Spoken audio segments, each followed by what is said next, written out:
आज के क्लास में क्या है कि अपने जो फार्माकोकाइनेटिक्स पैरामीटर्स के बारे में पढ़ा था, ठीक है, उन पैरामीटर्स को अपन ने किस तरह से एस्टिमेट करना है उस चीज को अपन स्टडी करेंगे, ठीक है। तो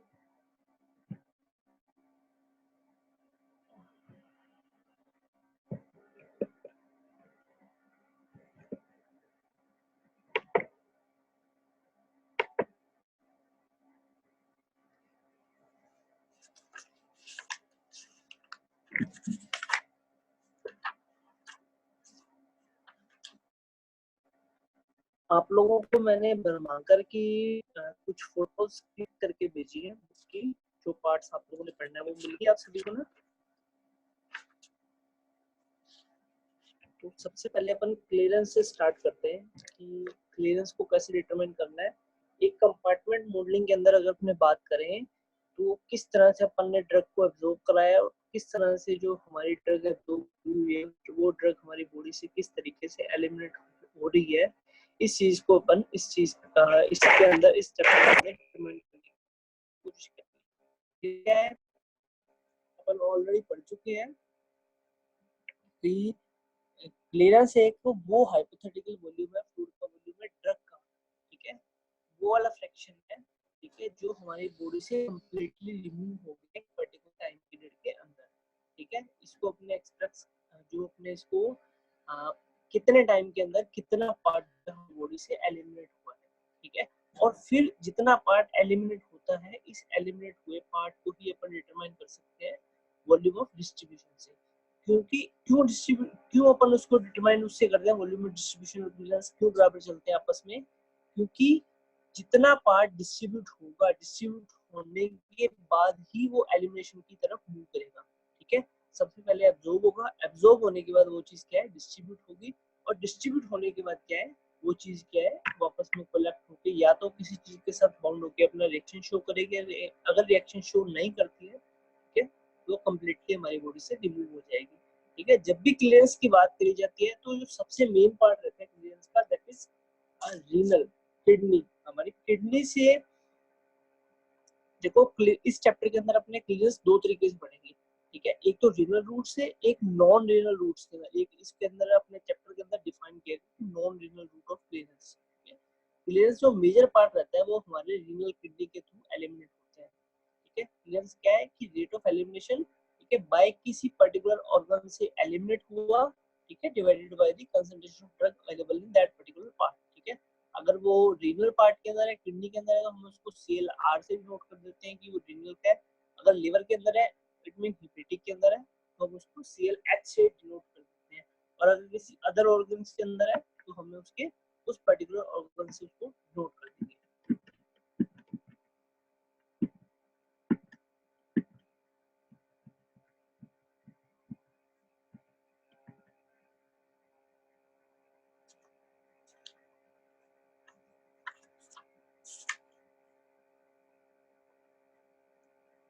फिर नेक्स्ट बात आती है टोटल बॉडी क्लियरेंस की, कि टोटल बॉडी क्लियरेंस क्या होता है, ठीक है। आल्दो वो इस स्लाइड के अंदर अवेलेबल नहीं है, वो वाली चीज जो मैंने आप लोगों को पिक्चराइज फॉर्म के अंदर सेंड की है, ठीक है। टोटल बॉडी क्लियरेंस है, that is called as a total systematic clearance in additive properties of individual organ clearance, ठीक है, कि इंडिविजुअल ऑर्गन से ड्रग्स जो है वो बाहर निकलती निकलती कंप्लीटली हमारे रीनल पार्ट के अंदर आ गई, रीनल पार्ट्स के अंदर या नॉन रेनल पार्ट्स के थ्रू भी वो हमारी ड्रग जो है वो कितना पार्ट उसका एक्सक्रीट आउट हो गया है हमारी बॉडी से। टोटल बॉडी यानी कि टोटल बॉडी अब क्लियर है हमारी, उसके अंदर किसी भी तरह की ड्रग अवेलेबल नहीं है, उस ड्रग का कोई भी पार्ट अवेलेबल नहीं है, वो कंप्लीटली क्या है, हमारी बॉडी से क्लियर हो चुकी है, रिमूव हो चुकी है, ठीक है। और फिर दूसरे बात करते हैं अपने एडिटिवली की, additive of clearance, renal clearance जो है वो रिलेटिवली मोर कंट्रीब्यूशन करती है हमारी बॉडी से ड्रग को क्लियर करने के लिए, ठीक है। और फिर इस केस के अंदर जब अदर ऑर्गन्स की बात करी जाती है, भले ही वो हमारा हिपेटिक हो, हमारा लीवर हो, ठीक है, हमारी स्वेट ग्लैंड्स हो, ठीक है, हमारी ब्रेस्ट ग्लैंड्स हो, ठीक है, इसके अलावा जितने भी अदर पार्ट्स हैं जिनसे ड्रग मतलब किसी भी रूट से हमारी बॉडी से बाहर निकल सकती है, लंग्स से निकल सकती है, ठीक है, उन रूट्स को अपन नॉन रीनल के अंदर लेके चले जाते हैं, एक रीनल रूट को अपन अलग रख लेते हैं, नॉन रीनल रूट को अपने अलग रख लेते हैं।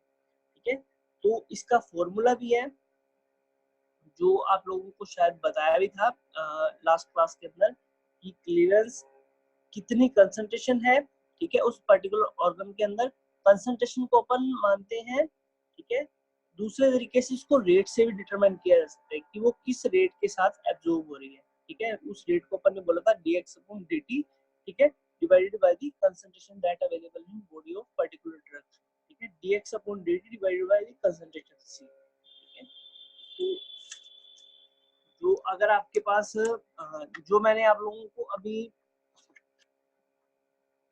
पिक्चर सेंड करी है, ठीक है, वो पिक्चर आप लोग अगर खोल सकते हो तो उसको खोल के उसका 267 नंबर पेज निकालो। ठीक है, उसके अंदर फिर मैं आपको आगे बताता हूँ। अभी खोल लोगे?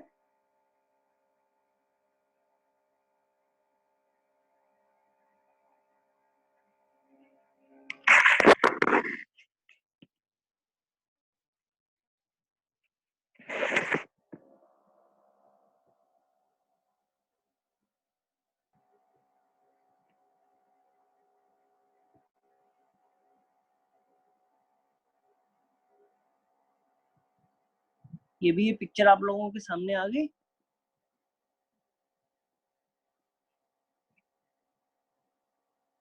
बताओ। Yes sir. तो अभी ये दिख गया आप सभी को clearly? Upon rate of clearance की बात करते हैं। ठीक है, ये रेट ऑफ क्लियरेंस क्या है कि बुक के अगर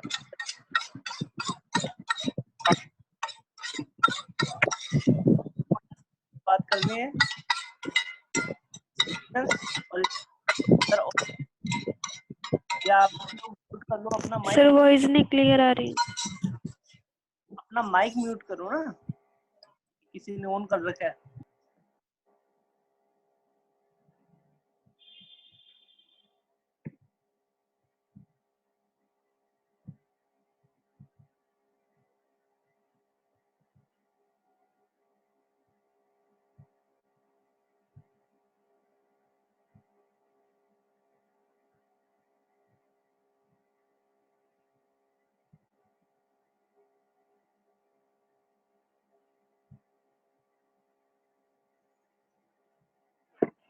चलिए अब नेक्स्ट चलते हैं इसके अंदर ही अपन। ठीक है, कि हम क्लियरेंस को पढ़ रहे थे, क्लियरेंस को पढ़ने के लिए इसने अदर फॉर्मूलाज को भी यूज किया है। क्लियरेंस टोटल हमने पढ़ लिया था कि सारी की सारी जो बॉडी के अंदर क्लियरेंस है, ठीक है, CLR है, CLH है, ठीक है, क्लियरेंस हिपैटिक के थ्रू हो रही है, रीनल के थ्रू हो रही है, उसको अपने कि elimination constant into volume of distribution वाले फॉर्मूले से भी समझ सकते हैं। यानी कि कितना वॉल्यूम हमारी बॉडी से डिस्ट्रीब्यूट हुआ है, हमारी बॉडी के अंदर डिस्ट्रीब्यूट हुआ है, इनटू किस रेट से वो ड्रग जो है हमारी बॉडी से एलिमिनेट हो रही है, अपने उस फॉर्मूला से भी इसको क्लियर पढ़ सकते हैं, उसको समझ सकते हैं। ठीक है, तो अगर इसको इंडिविजुअल हम देखने की कोशिश करें, पैरेलल कंडीशन में देखने की कोशिश करें, हिपेट्रिक के केस में और रीनल के केस में, तो इस फॉर्मूले को किस तरह से नोट किया जा सकता है। अगर अपने सिर्फ और सिर्फ रीनल क्लियरेंस देखनी है तो elimination only in renal parts के अंदर कितना जो है एलिमिनेशन हो रहा है, दैट इज के स्मॉल इसे नोट किया गया है। ठीक है, फिर सेकंड के अंदर CLH क्लियरेंस हिपैटिक, यानी कि कितना पार्ट जो है ड्रग का वो मेटाबोलाइट हो चुका है, तो हमने KM से, ये मेटाबोलाइट पार्ट है, हमने उसको KM इसलिए लिया क्योंकि ये हिपैटिक की क्लियरेंस की अपने बात कर रहे हैं। हिपैटिक के अंदर मतलब लीवर के अंदर, लीवर के अंदर है वो चीज क्या है, मेटाबोलाइट हो रही है, यानी कि ड्रग जितनी मेटाबोलाइट हो रही है इनटू जितनी ड्रग जो है वो डिस्ट्रीब्यूट हुई है। ठीक है, और फिर हम वही जो लास्ट वाला फॉर्मूला, फर्दर फॉर्मूले को अपन लेते हुए यहाँ पे क्लियरेंस टोटल जो के एलिमिनेशन का फॉर्मूला क्या था, 0.693 डिवाइडेड बाय टी हाफ। ठीक है, उस फॉर्मूले को अपने यहाँ पे पुट करते हैं तो हमारे पास क्लियरेंस टोटल का ये फॉर्मूला भी निकल के आ जाता है, 0.693 into VD divided by CLR। ठीक है, और अगर अपने इसी क्लियरेंस को अगर अपने एलिमिनेशन के कांस्टेंट के अंदर देखने की बात करें कि कितना फ्रैक्शन है जो हमारी ड्रग से जो हमारी बॉडी से रिमूव हो गया है। ठीक है, ये लिखने की भी कोशिश कर रहा है कि अगर क्लियरेंस रीनल की और क्लियरेंस हिपैटिक की, इन केसेस के अंदर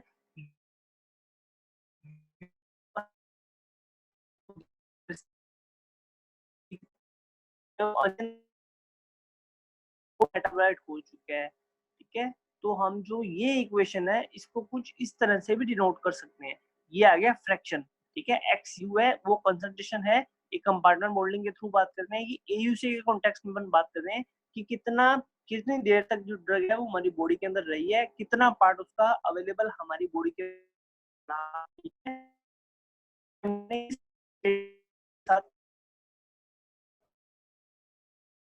ठीक है। आईवी बोलस की, ठीक है। बट जैसे ही हम बात करते हैं एक्स्ट्रा वस्कुलर की, यानी कि हमने ओरली रूट से दिया, रेक्टल रूट से दिया या अदर रूट से दिया, एक्स्ट्रा वस्कुलर रूट से दिया, तो फिर यहाँ पे एफ एक्स आ जाता है। एफ एक्स का मतलब हो जाता है फ्रैक्शन अनचेंज्ड, कितना फ्रैक्शन जो है वो हमारी बॉडी के अंदर अवेलेबल रहा divided by the AUC. Okay, तो कोई मुश्किल वाली बात है, समझने चीजें ही पहले बता भी चुके हैं अपने प्रेजेंटेशन, जो प्रेजेंटेशन अपने लास्ट की थी उनके अंदर एयूसी को कैसे डिटरमाइन करना है, ठीक है। और एयूसी का फॉर्मूले को अपने यहाँ पे क्लियरेंस के फॉर्मूले के अंदर पुट ऑन करके देखा है, तो पुट ऑन करने के बाद ये वैल्यू इसके अंदर आ रही,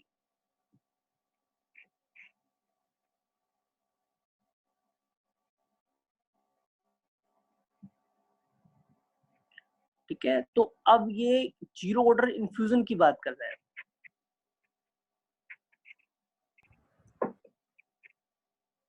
देखिए इन्फ्यूजन और बोलस के अंदर क्या फर्क होता है इसके बारे में अपन पहले भी बात कर चुके हैं। बोलस तो इन्फ्यूजन तो वो रहता है कि जो एक पर्टिकुलर रेट के साथ हमारी बॉडी के अंदर टाइम टू टाइम अवेलेबल रहे, ठीक है। बट जब अपने बोलस की बात करते हैं तो यस कि वन टाइम के अंदर हमने उस ड्रग को क्या है हमारी बॉडी के अंदर अवेलेबल करा दिया, यानी कि हमने उसको सिस्टमेटिक सर्कुलेशन के अंदर भेज दिया। देखो कोई भी अगर अपने टैबलेट लेते हैं, कैप्सूल लेते हैं, तो वो अपने आप में क्या है बोलस है कि yes it is one time, उसने हमने उसको वन टाइम दे दिया कि कितना देना है। और इसी वन टाइम को अगर अपने इंजेक्टेबल के फॉर्म में देते हैं कि यस हमने वन टाइम उसको इंजेक्ट कर दिया हमारी बॉडी के अंदर, कितना इंजेक्ट करना है, वो इंजेक्शन 1 ml का भी हो सकता है, वो इंजेक्शन 2 ml का भी हो सकता है। इन एवरी केसेस वो इन मैनी केसेस वो इंजेक्शन 5 ml या उससे ज्यादा का भी होता है। But in the case of infusion case के अंदर क्या रहता है कि जीरो ऑर्डर रहता है। जीरो ऑर्डर का मतलब आगे चल के ग्राफ है मैं आपको बताता हूँ, उसके अंदर क्या है कि जो जो ड्रग है, ठीक है, वो एक पर्टिकुलर रेट के साथ एक टाइम लिमिट के साथ 1 मिनट के अंदर अगर हम मान के चलते हैं कि 1 मिनट के अंदर 2 ml हमारी बॉडी के अंदर जा रहा है, तो आने वाले आधे घंटे तक, पौन घंटे तक, 1 घंटे तक, हो सकता है 2 घंटे तक या उससे ज्यादा टाइम तक भी, ठीक है, वो इंजेक्टेबल के थ्रू हमारी बॉडी के अंदर उस रेट के साथ ही इंजेक्ट किया जा रहा है, ठीक है। दैट इज कॉल्ड इन्फ्यूजन, इसलिए हम उसको क्या मान रहे हैं, इन्फ्यूजन मान रहे हैं, ठीक है। और उसको इन्फ्यूजन की अगर अपने बात करते हैं, उसको डिनोट करना है, ठीक है। तो जिस रेट से उसको अपने एब्जॉर्ब किया जा रहा है, ठीक है, वो तो जीरो ऑर्डर को फॉलो करती है, ठीक है। और जिस रेट से क्या है वो एलिमिनेट हो रही है, वो एक फर्स्ट ऑर्डर को फॉलो करती है। कैसे फॉलो करती है वो अपने इससे नेक्स्ट वाले जो पेज है उससे सही करते हैं, ठीक है। dx upon dt that is rate, r zero क्या है वो जीरो ऑर्डर है, ठीक है। इन्फ्यूजन जिस रेट से इन्फ्यूजन हमारी बॉडी के अंदर हो रहा है, ठीक है, माइनस के ई एक्स मतलब ये माइनस नहीं एक्चुअल में इनटू है, बट माइनस क्यों है क्योंकि के ई अपने आप में क्या है माइनस का साइन इसलिए डिनोट किया हुआ है क्योंकि वो एलिमिनेट हो रहा है, एलिमिनेट हो रहा है तो अपने आप में क्या रहेगा ये माइनस रहेगा। इसका इंटीग्रेशन कर देते हैं और इसको रीअरेंजमेंट कर देते हैं तो ये रिएक्शन आ जाती है, ठीक है। x is equal to R zero divided by K E, elimination rate constant नीचे आ जाता है, ठीक है। और अपन ने लास्ट जो है लास्ट उसके अंदर पढ़ा था कि x is equal to V D into C, ठीक है, volume of distribution into concentration. और फिर इस फॉर्मूला को इस x को अपन इसके अंदर रखते हैं तो उसके बाद ये वाली फॉर्मूला ये वाली जो रिएक्शन है वो आ जाती है, ठीक है। तो जो नेक्स्ट अपने इसके अंदर ये बात कर रहे थे,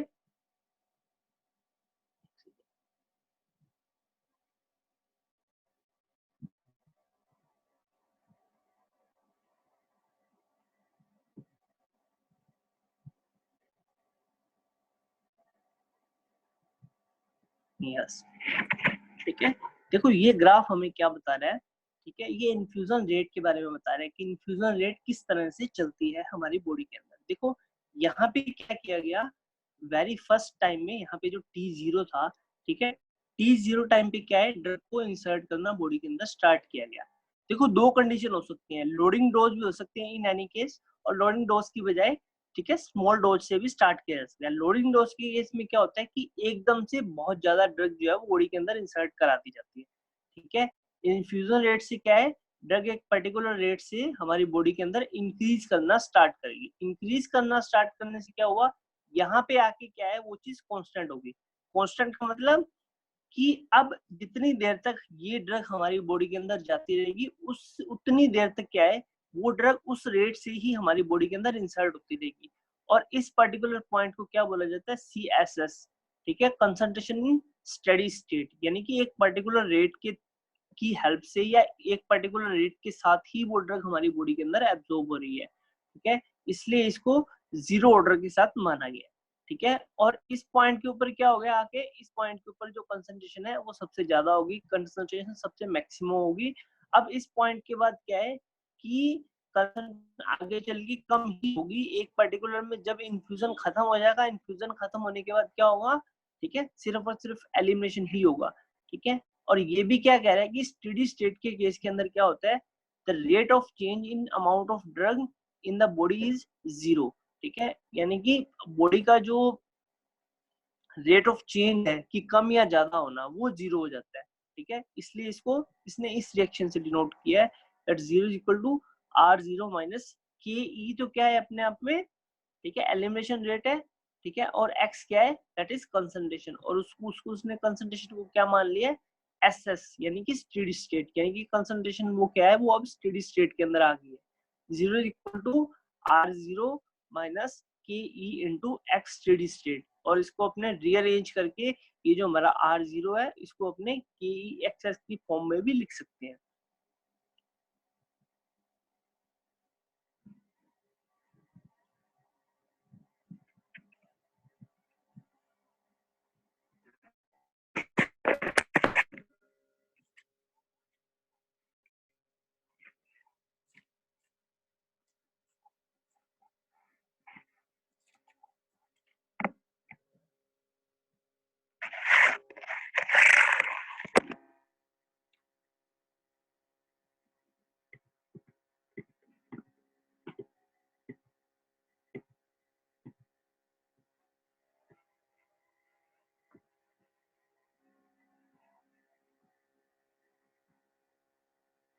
ये अपन इन्फ्यूजन मॉडल के बारे में पढ़ चुके हैं। नेक्स्ट अपन चलते हैं, थ्योरेटिकल सेशन है, ये आप लोग पढ़ लेना, इसके अंदर कुछ ना समझ आए तो आप लोग पूछ लें।